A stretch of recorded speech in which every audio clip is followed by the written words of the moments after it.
Hello दोस्तों, स्वागत है आपका अपने यूट्यूब चैनल स्टडी अड्डा RK GK के चैनल पर। आज हम इस वीडियो में यूपी ट्रिपल एससी पैट के प्रैक्टिस सेट के बारे में बात करने वाले हैं। आज का जो प्रैक्टिस सेट है वह चौथा है, तो जिन पर हमने 3 प्रैक्टिस सेटों पर डिस्कस कर लिया है। आपको हर रोज एक प्रैक्टिस सेट मिलता रहेगा। अगर आपने भी पिछले प्रैक्टिस सेट नहीं देखे हैं तो उनका लिंक आपको वीडियो के डिस्क्रिप्शन में मिल जाएगा। तो बिना देरी के करते हैं वीडियो को स्टार्ट। आपका पहला टॉपिक हो जाता है भारतीय इतिहास। इंडियन हिस्ट्री से यूपी ट्रिपल एससी पैट में 5 मार्क्स के क्वेश्चन पूछे जाते हैं। तो जिसमें से आपका पहला क्वेश्चन निकल कर आता है, निम्नलिखित में से किसने शून्य के सिद्धांत को प्रतिपादित किया था। निम्नलिखित में से किसने शून्य के सिद्धांत को प्रतिपादित किया था। तो महत्वपूर्ण क्वेश्चन है, तो किसने किया था। आपके ऑप्शन से दिए गए हैं, बताइए तो किसने किया था। आपका सी जवाब सही हो जाएगा, आर्यभट्ट ने। आर्यभट्ट ने शून्य के जो सिद्धांत था उसे प्रतिपादित किया था। और आर्यभट्ट का जो जन्म हुआ था वह कब हुआ था, 476 में। आर्यभट्ट का जन्म 476 में हुआ था।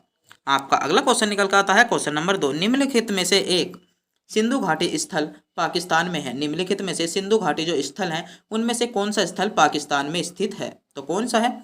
आपका सही जवाब हो जाएगा, आपका सही जवाब क्या हो जाएगा, ऑप्शन डी, हड़प्पा। हड़प्पा जो है वह पाकिस्तान में स्थित है। और यहाँ की जो प्रसिद्ध मुद्रा मिली थी यहाँ पर कौन थी, पशुपति की मूर्ति यहाँ पर प्रसिद्ध है। और इसकी खोज किसने की थी, इसकी खोज 1921 में दयाराम साहनी ने की थी। किसकी, हड़प्पा की खोज 1921 में। महत्वपूर्ण क्वेश्चन है, इस क्वेश्चन को आप नोट करेंगे। हड़प्पा सभ्यता की खोज 1921 में दयाराम साहनी ने की थी। कब की थी, दयाराम साहनी ने 1921 में की थी। अगर लोथल के ऊपर बात कर लें तो लोथल में एक प्रसिद्ध बंदरगाह मिला था। क्या, लोथल से प्रसिद्ध एक बंदरगाह मिला था। और कालीबंगा से जुटे हुए खेत के साक्ष्य मिले। क्या बताएं, कालीबंगा से जुटे हुए खेत के साक्ष्य मिले थे। और आलमगीरपुर जो भारत के मेरठ में है और हिंडन नदी पर स्थित है, हिंडन नदी पर स्थित है। तो इस पर एक बार फिर से बात करेंगे कि पाकिस्तान में स्थल कौन सा है, हड़प्पा। और इसकी खोज 1921 में दयाराम साहनी ने की थी। कालीबंगा से जुटे हुए खेत के साक्ष्य मिले। और लोथल से एक बंदरगाह मिला था। और आलमगीरपुर यूपी के मेरठ में जो हिंडन नदी पर स्थित है। आपका अगला क्वेश्चन आता है क्वेश्चन नंबर 3, हर्षवर्धन के शासनकाल में भारत में आने वाले चीनी यात्री कौन था।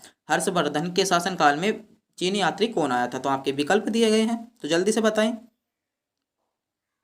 तो कौन आया था, हेन तसांग हर्षवर्धन के समय में आया था। कौन आया था, हर्षवर्धन के समय में आया था। और कब आया था, 630 में भारत आया था। आपका अगला क्वेश्चन बनकर आता है क्वेश्चन नंबर 4, आपके लिए महत्वपूर्ण क्वेश्चन है कि अकबर के प्रसिद्ध राजमंत्री कौन थे। अकबर के प्रसिद्ध राजमंत्री कौन थे। तो अकबर के प्रसिद्ध राजमंत्री कौन थे।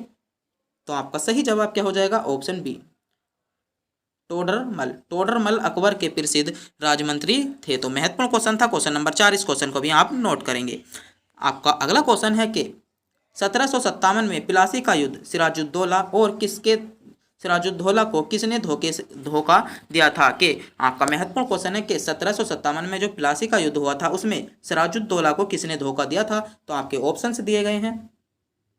तो किसने धोखा दिया था, मीर जाफर ने किसने सिराजुद्दौला को धोखा दिया था। मीर जाफर ने सिराजुद्दौला को धोखा दिया था। और यह कौन था, बंगाल का नवाब था। कौन, सिराजुद्दौला बंगाल का नवाब था। और सिराजुद्दौला का सेनापति कौन था, सिराजुद्दौला का सेनापति कौन था, मीर जाफर सिराजुद्दौला का सेनापति था। और इसने ही इसे प्लासी के युद्ध में सिराजुद्दौला को धोखा दे दिया था, जिससे सिराजुद्दौला इस युद्ध को हार गया था। आपका अगला टॉपिक क्या बन जाता है, भारतीय राष्ट्रीय आंदोलन। भारतीय राष्ट्रीय आंदोलन आपका महत्वपूर्ण टॉपिक बन जाता है। इससे आपके 5 मार्क्स के क्वेश्चन पूछे जाते हैं। तो हम इनमें से बात करने वाले हैं। आपका छठा क्वेश्चन हो जाता है कि गांधी जी ने निम्नलिखित में से किस कारण से असहयोग आंदोलन वापस ले लिया था। गांधी जी ने निम्न में से किस कारण से असहयोग आंदोलन वापस ले लिया था। तो आपके पास विकल्प दिए गए हैं। तो आपका सही जवाब क्या हो जाएगा, आपका सही जवाब हो जाएगा चौरी चौरा कांड के कारण गांधी जी ने असहयोग आंदोलन को वापस ले लिया था। और चौरी चौरा कांड कब हुआ था, चौरी चौरा कांड हुआ था 4 फरवरी 1922 को चौरी चौरा कांड हुआ था 1922 को। और चंपारण आंदोलन कब हुआ था, 1917 में चंपारण आंदोलन हुआ था। और काकोरी षड्यंत्र जो हुआ था 1925 में। कब हुआ था, 1925 में काकोरी षड्यंत्र हुआ था। और बारदौली आंदोलन कब हुआ था, 1928 में। 1928 में बारदौली आंदोलन हुआ था। तो आपको बताना होगा कमेंट बॉक्स में कि असहयोग आंदोलन कब हुआ था। असहयोग आंदोलन कब हुआ था?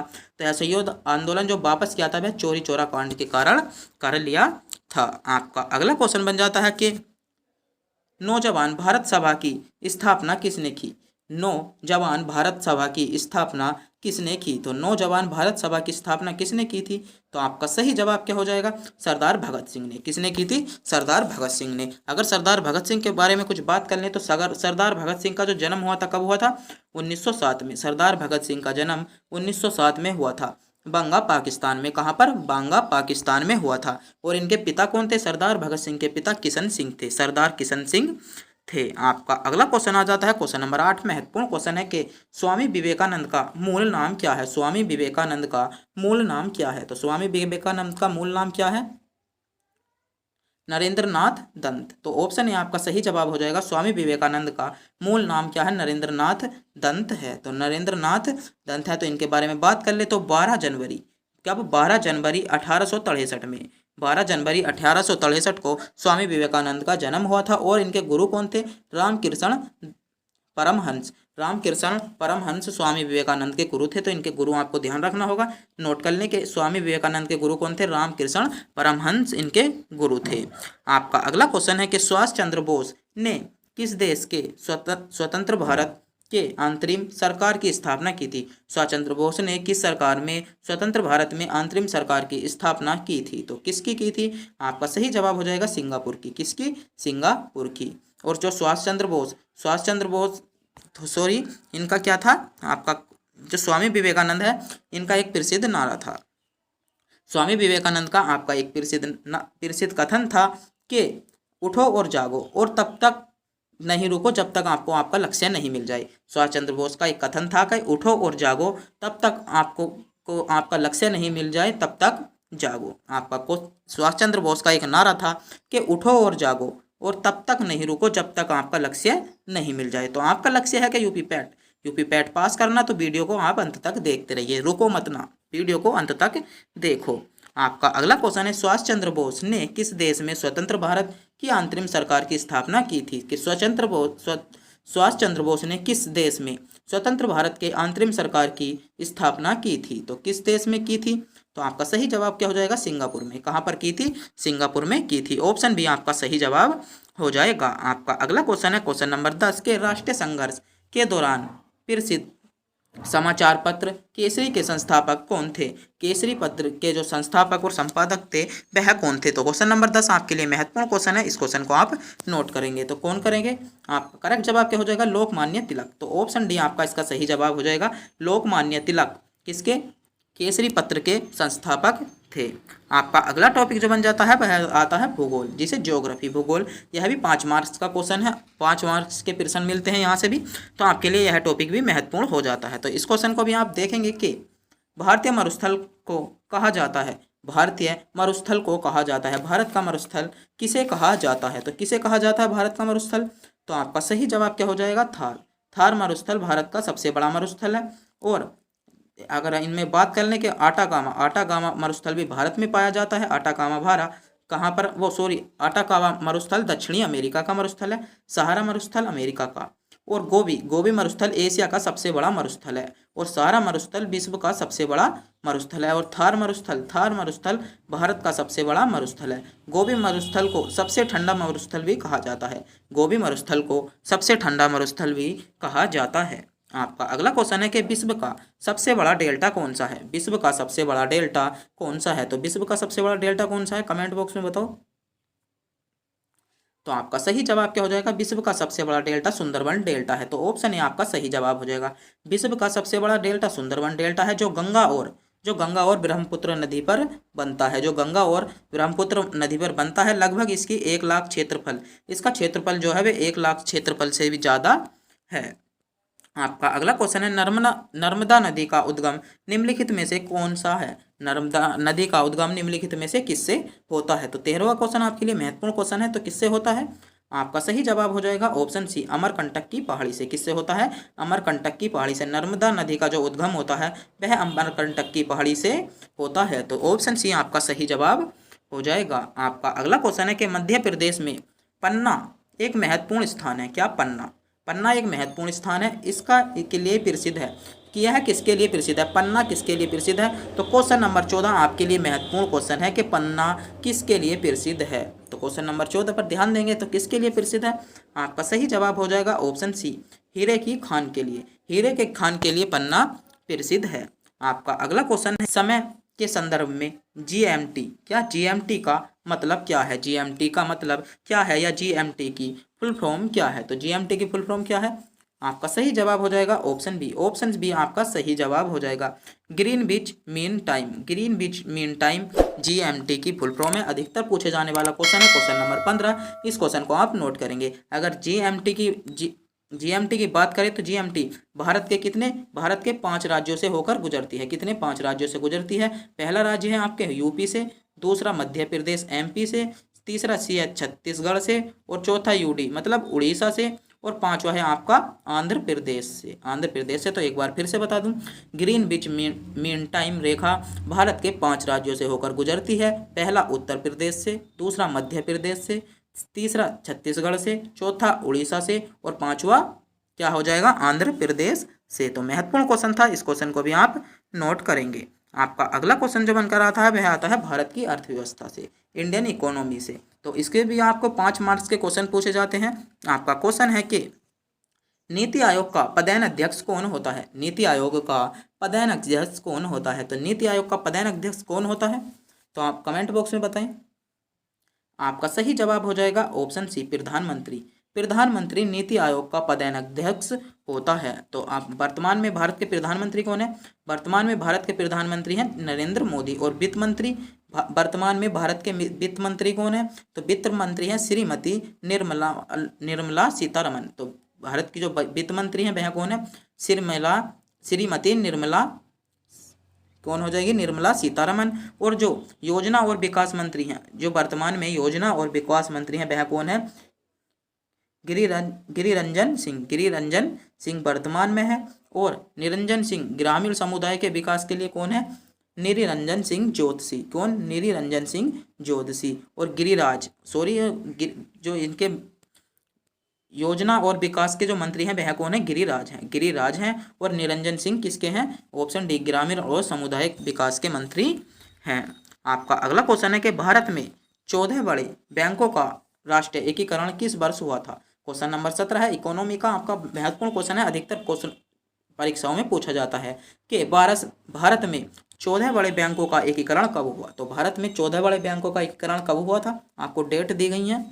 तो आपका सही जवाब हो जाएगा 1969 में। 1969 में। ऑप्शन सी आपका सही जवाब हो जाएगा कि बड़े बैंकों का एकीकरण 1969 में हुआ था। आपका अगला क्वेश्चन है कि राष्ट्रीय कृषि बीमा योजना कब शुरू की गई? राष्ट्रीय कृषि बीमा योजना कब शुरू की गई? तो राष्ट्रीय कृषि बीमा योजना कब शुरू की गई थी? ऑप्शन बी, 2000 में। 2000 में राष्ट्रीय कृषि बीमा योजना शुरू की गई थी। तो आपके लिए क्वेश्चन नंबर 18 आपके लिए महत्वपूर्ण क्वेश्चन था। आपका अगला क्वेश्चन है, किसने भारत में हरित क्रांति का जनक कहा जाता है? किसे भारत में हरित क्रांति का जनक कहा जाता है? क्वेश्चन नंबर 19 आपके लिए महत्वपूर्ण क्वेश्चन है। इस क्वेश्चन को आप नोट करेंगे। हरित क्रांति का जनक किसे कहा जाता है? तो हरित क्रांति का जनक किसे कहा जाता है? आपका सही जवाब होगा MS स्वामीनाथन को। तो ऑप्शन ए आपका सही जवाब हो जाएगा। आपका अगला क्वेश्चन है क्वेश्चन नंबर 20। महत्वपूर्ण क्वेश्चन है कि दूसरी पंचवर्षीय योजना की प्राथमिकता क्या है? दूसरी पंचवर्षीय योजना की प्राथमिकता क्या है? तो दूसरी पंचवर्षीय योजना की प्राथमिकता क्या है? तो आपका सही जवाब क्या हो जाएगा? भारी उद्योग। भारी उद्योग दूसरी पंचवर्षीय योजना की प्राथमिकता है, वो प्राथमिकता है। और दूसरी पंच योजना कब हुई थी? दूसरी पंचवर्षीय योजना जो हुई थी वह 1956 से और 1961 तक। 1956 से 1961 तक दूसरी पंचवर्षीय योजना हुई थी। और प्रथम कब हुई थी? 1951 से कब? 1951 से कब हुई थी? 1956 तक पहली हुई थी। और 1956 से 1961 तक दूसरी पंचवर्षीय योजना हुई थी। आपका अगला टॉपिक हो जाता है भारतीय संविधान एवं लोक प्रशासन। भारतीय संविधान एवं लोक प्रशासन से आपके 5 मार्क्स के क्वेश्चन पूछे जाते हैं। तो आपके लिए पहला क्वेश्चन है कि भारतीय संविधान की प्रारूप समिति के अध्यक्ष कौन थे? भारतीय संविधान की प्रारूप समिति के अध्यक्ष कौन थे? तो कौन थे? आपका सही जवाब हो जाएगा डॉक्टर भीमराव अंबेडकर। डॉक्टर भीमराव अंबेडकर भारतीय संविधान की प्रारूप समिति के अध्यक्ष थे और डॉक्टर भीमराव अंबेडकर को भारत का पितामह कहा जाता है। भारत का पितामह किसे कहा जाता है? डॉक्टर भीमराव अंबेडकर को। और डॉक्टर भीमराव अंबेडकर ने जो आर्टिकल 32 में दिया गया है उसे कहावत संविधान की आत्मा बताया है। प्रस्तावना को संविधान की आत्मा कहा जाता है। आपका अगला क्वेश्चन है कि संविधान में मौलिक कर्तव्यों को कब स्थापित किया गया था? संविधान में मौलिक कर्तव्यों को कब स्थापित किया गया था? तो क्वेश्चन नंबर 22 आपके लिए महत्वपूर्ण क्वेश्चन है। इस क्वेश्चन को आप नोट करेंगे कि संविधान में मौलिक कर्तव्यों को कब शामिल किया गया। तो संविधान में मौलिक कर्तव्यों को कब शामिल किया गया? 1976 में। 1976 में। और कौन सा संविधान संशोधन था? 42वां संविधान संशोधन में शामिल किया गया। और जो मूल कर्तव्य है वह कौन है से में है? भाग 4 के क में। भाग 4 के क में 51 के ए में मूल कर्तव्यों का वर्णन है। आर्टिकल या अनुच्छेद 51 के ए में मूल कर्तव्यों का वर्णन दिया गया है और 42वें संविधान संशोधन में इन्हें शामिल किया गया था। आपका अगला क्वेश्चन है, राज्य में मंत्रियों की परिषद का मुख्य कौन होता है? राज्य में मंत्रियों की जो परिषद का मुख्य होता है वह कौन होता है? तो महत्वपूर्ण क्वेश्चन है। क्वेश्चन नंबर 23 तो कौन होता है? आपका सही जवाब हो जाएगा राज्य का मुख्यमंत्री। राज्य का मुख्यमंत्री। तो आपको भी बताना होगा कि वर्तमान में यूपी के जो मुख्यमंत्री हैं वह कौन है। तो इसका जवाब आपको कमेंट बॉक्स में बताना होगा। आपका अगला क्वेश्चन है कि भारतीय संसद में ऊपरी सदन का नाम क्या है? भारतीय संसद में ऊपरी सदन या उच्च सदन के नाम से किसे जाना जाता है? तो महत्वपूर्ण क्वेश्चन है। इस क्वेश्चन का भी जवाब आप कमेंट बॉक्स में बताएं। तो किसे जाना जाता है? आपका सही जवाब हो जाएगा उच्च सदन राज्यसभा के नाम से भी जाना जाता है। ऊपरी सदन को राज्यसभा भी कहा जाता है। और वर्तमान राज्यसभा में जो सीटें हैं वह कितनी हैं? 545 सीटें हैं, जिसमें 12 सीटों को कौन करता है? राष्ट्रपति मनोनीत करता है। 12 सीटों को राष्ट्रपति मनोनीत करता है।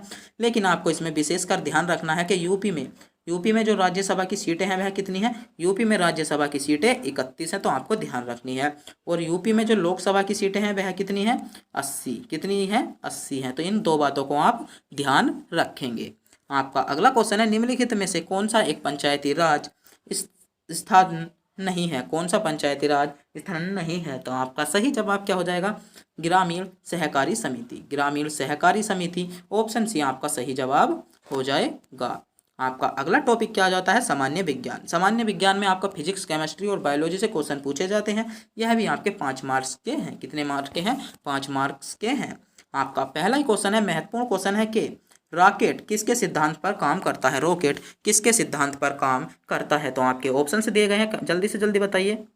रॉकेट जो काम करता है वह न्यूटन का तीसरा नियम, जो न्यूटन के तीसरे नियम पर रॉकेट काम करता है, जिसे क्रिया प्रतिक्रिया का नियम भी कहा जाता है। क्रिया प्रतिक्रिया का नियम भी कहा जाता है। आपका अगला क्वेश्चन है, वाहन पीछे से आने वाली वस्तुओं को देखने के लिए किसका प्रयोग किया जाता है? मान लिया अगर किसी आप 4 व्हीलर में क्या कर रहे हो, सफ़र कर रहे हो और पीछे से कोई गाड़ी आ रही है, तो उसे देखने के लिए आप जो गाड़ी को देखने के लिए शीशा लगा होता है उसमें किसका प्रयोग किया जाता है? तो किसका प्रयोग किया जाता है? जो गाड़ी में पीछे शीशा लगा होता है उसमें किस लेंस का प्रयोग या किस दर्पण का प्रयोग किया जाता है? तो आपका सही जवाब क्या हो जाएगा?